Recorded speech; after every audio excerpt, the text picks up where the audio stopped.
El simposio de Sanofi estuvo dirigido al proyecto Europath ACS,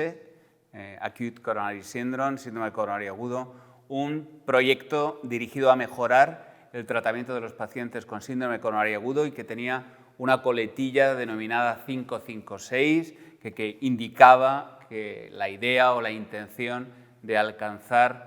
los 55 miligramos por decilitro de colesterol LDL en estos pacientes en el plazo máximo de 6 semanas tras el evento. El simposio fue comoderado por Alberico Catapano y por Walter Jukema y empezó hablando el profesor de Caterina, el cual presentó un caso clínico realmente dirigido a demostrar los errores a la hora de tratar a los pacientes de muy alto riesgo cardiovascular que habitualmente cometemos. Y como recogió en su última diapositiva, el caso quería llamar la atención sobre las necesidades de mejorar la atención a los pacientes con síndrome coronario agudo y el proyecto Europath ACS pues, persigue ese objetivo. El profesor Ulrich Lofs repasó las evidencias de que un tratamiento hipolipemiante eficaz reduce la tasa de complicaciones cardiovasculares. En este sentido presentó datos del Odyssey Outcomes, como ven en la diapositiva, y presentó también datos recientes de aquellos pacientes del Odyssey Outcomes en los que el tratamiento con alirocumab fue sustituido por placebo por tener niveles de colesterol LDL menores de 15 miligramos por decilitro mientras estaban recibiendo alirocumab, los cuales por protocolo requerían abandonar el tratamiento con alirocumab y pasar a placebo. Fueron en concreto 730 pacientes que bajaron tanto su colesterol LDL que fueron sustituidos a placebo, solamente estuvieron en tratamiento con alirocumab 8 meses. Pues bien, a pesar de estar solamente 8 meses en tratamiento con este fármaco, consiguieron reducir su tasa de complicaciones cardiovasculares con relación a la del grupo placebo. Y sugiere que el beneficio en términos de reducción de eventos podría ser mediado por la delipidación de la placa, como se observó en el estudio Pacman. Con estos datos sobre la eficacia de reducir los niveles de colesterol LDL, pues surge el proyecto Europath, tal y como explicó el profesor Zaman, con el objetivo de mejorar el pronóstico y el tratamiento de los pacientes con un síndrome coronario agudo, reduciendo sus niveles de colesterol LDL. No sé si quieres tú, Carlos, contar brevemente qué consiste el proyecto Europath. Cómo no. El Europath tiene una fase de distintas etapas que se han ido desarrollando en los últimos años. La primera de ellas, en el 2018, la primera parte consistió fundamentalmente una encuesta sobre la adherencia de los cardiólogos a las guías clínicas. La fase siguiente, el Europath 2, coincidiendo con el desarrollo de las guías europeas del 2019, desarrolló también una herramienta de autoevaluación para apoyo a los clínicos en la práctica del día a día, para identificar las buenas prácticas clínicas y soluciones que podrían incorporarse en ediciones sucesivas. La fase 3, desarrollada entre el 20 y el 2021, tuvo también una encuesta nueva en la situación de cómo se trataba a los pacientes en el síndrome coronario agudo y buscando de nuevo identificar áreas de mejoría con la propuesta de soluciones para mejorar el control de los pacientes. La fase 4 del Europath consistió ya en tener estas soluciones propuestas y que los pacientes contribuyan con los propios médicos a desarrollar una estrategia denominada Fire to Target, dispara a la diana porque quieres alcanzar estos objetivos. Y por último, el 2023 consiste ya en el Europath 5 con la implementación, la puesta en práctica de esta estrategia intensiva de intentar alcanzar objetivos terapéuticos pronto y monitorizar el resultado en los pacientes considerando una estrategia multidisciplinar. El Europath 3 demostró 5 áreas clave en las que se podía encontrar zonas de mejora claramente. En primer lugar, al alta de los pacientes de un síndrome coronario agudo no siempre se da el tratamiento adecuado. Esta es una línea fácil de identificar y que está claro que debemos mejorar. La segunda es la continuación. Después del informe de alta, a veces en el propio informe no están claras las instrucciones de cómo ha de continuar el seguimiento de los pacientes. Y en esa línea, en esa falta de guía, se continúa en el punto 3, en los que no hay una estrategia de optimización del tratamiento hipolipemiante en caso de que el tratamiento inicialmente indicado no fuera lo suficientemente correcto para alcanzar los objetivos terapéuticos. El cuarto punto incluye los defectos que tenemos en el conocimiento de las guías clínicas y cómo trasladamos ellas a los pacientes seguidos en atención primaria, en los general practitioners. Y finalmente, otro elemento relevante es la propia perspectiva del paciente, que a veces ignoramos desde una perspectiva un poco paternalista por parte de los médicos. Los pacientes se preocupan del grado de control, riesgos que puede tener un excesivo tratamiento hipolipemiante, y debemos abordarlos con los pacientes para ofrecerles de verdad el tratamiento que merecen. Entre estas 5 áreas de cambio y que estaban como diana para el 2027, se incluyen siguientes puntos. El primero, identificar al paciente y estratificar de verdad los pacientes de muy alto riesgo en la fase aguda y antes del alta. El segundo, incluir una educación del paciente teniendo un informe de alta que sea relativamente simple, pero que tenga mensajes y diana claros para que los pacientes puedan adherirse a los tratamientos. E intentar incluir también soluciones para la educación de los pacientes durante la hospitalización, utilizando métodos digitales, tabletas, apps, etcétera, que mejoren el conocimiento de lo que queremos hacer con el grado de control de sus factores de riesgo. El tercer punto, consistiría en fomentar la adherencia de los pacientes, dándole lo que llamamos ahora el empoderamiento de los pacientes con elementos digitales que pueden ser muy útiles a la hora de que conozcan realmente en qué fase de tratamiento está, y facilitar formas de comunicación ágiles para que los pacientes puedan interactuar con sus médicos para facilitar la adherencia. Y en ese sentido, el punto cuarto de las aplicaciones digitales pueden ser un elemento extraordinariamente útil, facilitando esa comunicación bidireccional entre el paciente y el clínico sin tener que depender de una estructura de agendas un poco rígida.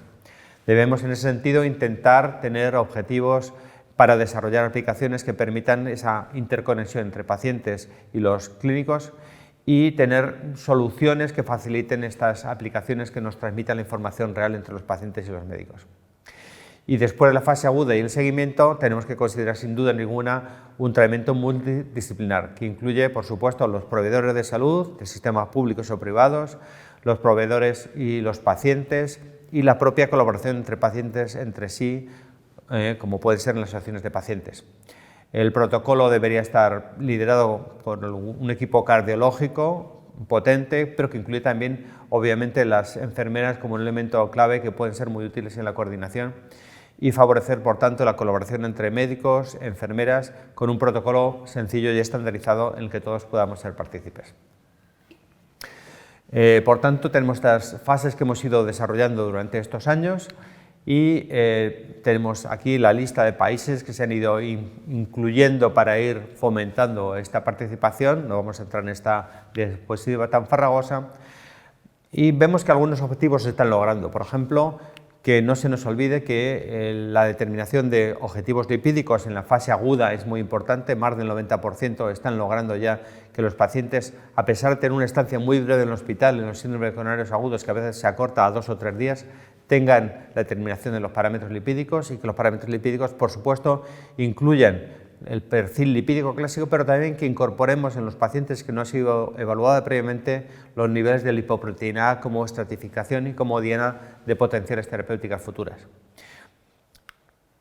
El otro elemento importante es ver qué pacientes reciben tratamiento hipolipemiante al alta. Obviamente esto debe ser la norma, debe ser muy superior al 90%, y vamos en la evolución favorable incrementando más allá del 90%, y dentro de ese tratamiento la referencia de tratamiento hipolipemiante en monoterapia, que la estatina sea de alta intensidad, que en este caso vemos que se ha alcanzado ya el 59%,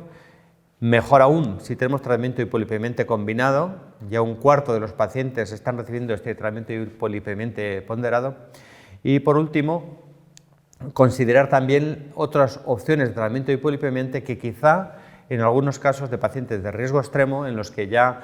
podemos saber, habiendo hecho el perfil lipídico en el momento del ingreso, que van a requerir reducciones superiores al 60 o al 70%, que quizá el tratamiento por vía oral va a ser casi seguro deficitario, y necesitamos considerar, por ejemplo, el uso de inhibidores de PCSK9 sin diferir en exceso el tratamiento de los pacientes. Y como vemos, la evolución de este Europath, aunque todavía no estamos en lugares óptimos, nos muestra que efectivamente hemos logrado intentar mejorar en los seguimientos el número de pacientes en objetivos, teniendo en cuenta que tenemos cada vez más objetivos más ambiciosos.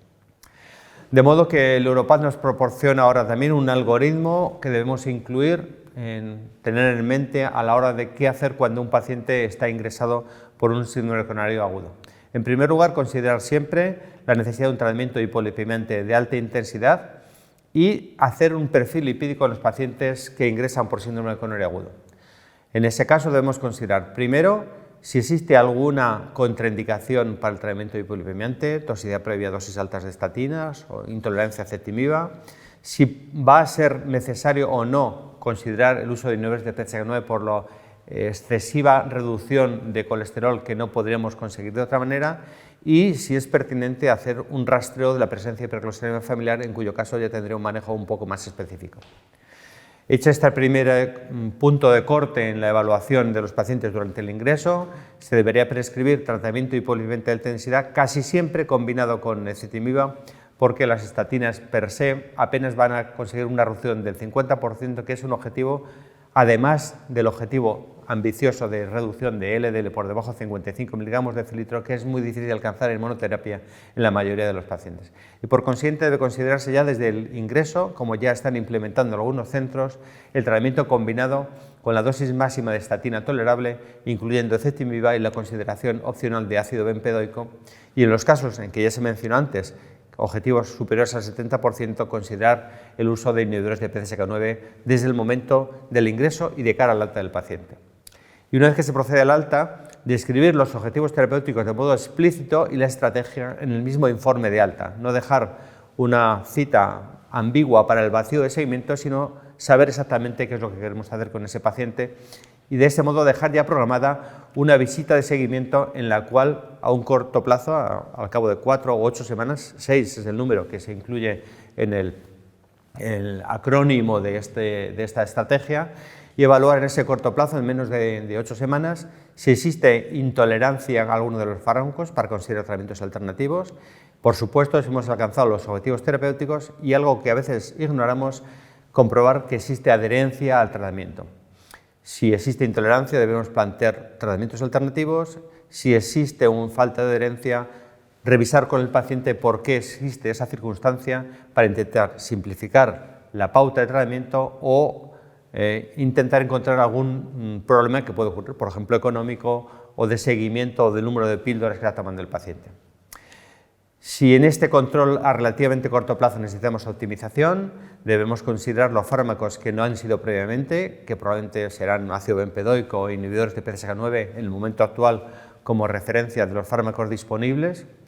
Y por último, ya si hemos alcanzado ese objetivo, comprobar la tolerancia, la eficacia y la adherencia y realizar una programación de las visitas sucesivas para lograr que este objetivo alcanzado no sea algo limitado en el tiempo, sino que continúa en el seguimiento de los pacientes. Bueno, pues los objetivos son ambiciosos, hemos visto en los registros que hemos presentado tanto europeos como americanos en la otra presentación de la que podrán ver antes o después que esta en el resumen, que partiendo de controles de objetivos terapéuticos inferiores al 25% en muchos ámbitos, queremos que este objetivo alcance a las 3/4 partes o más de los pacientes después de un síndrome coronario agudo en un plazo de 6 semanas, en un plazo relativamente breve. Y los 5 pilares de esta estructura en la línea del paciente del síndrome coronario agudo europeos han sido trasladados al contexto español, en concreto al contexto catalán, en la presentación de Alejandro Sionis de Barcelona, que nos hizo una propuesta que incluye también una adecuación a nuestro contexto, teniendo en cuenta no solo el desarrollo de algoritmos genéricos que pueden valer para todos, sino muy importante el contexto de desarrollo del sistema sanitario donde está el paciente. Obviamente el escenario óptimo son los contextos de hospitales desarrollados que tienen implementados programas de rehabilitación cardíaca.